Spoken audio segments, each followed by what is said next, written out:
கடலைப்பருப்பை வச்சு இன்னைக்கு கர்நாடகா ஸ்பெஷலான ஒரு சூப்பரான ஸ்வீட் டிஷ் தான் நம்ம செய்ய போறோம். அதுக்கு கடலைப்பருப்பை ஒரு 2 மணி நேரத்துக்கு முன்னாடி ஊற வச்சுக்கோங்க.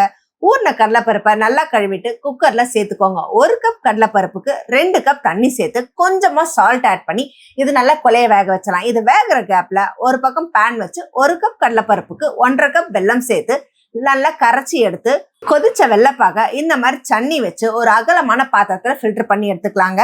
ஏன்னா அப்பதான் நல்லா கொதிச்சு பாகு திக்கா வரும். எவ்வளவுக்குள்ள பாகு திக்கா வருதோ அவ்வளவுக்குள்ள டேஸ்ட் அல்டிமேட்டா இருக்கும்.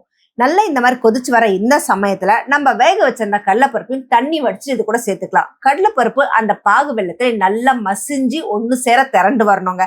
கைவிடாம கிளறிட்டே இருங்க. இந்த அளவுக்கு திரண்டு வர்ற சமயத்துல நம்ம வறுத்து வச்சிருந்த கொப்பரை தேங்காய், முந்திரி, திராட்சை எல்லாத்தையும் சேர்த்து அப்படியே கிளறி எடுத்து வச்சிங்கன்னா போட்டு போட்டு சாப்பிடுவாங்க. கடலைப்பருப்புல இப்படி ஒரு ஸ்பெஷலான ஹைகிரேவ மண்டியா அப்படின்ற அளவுக்கு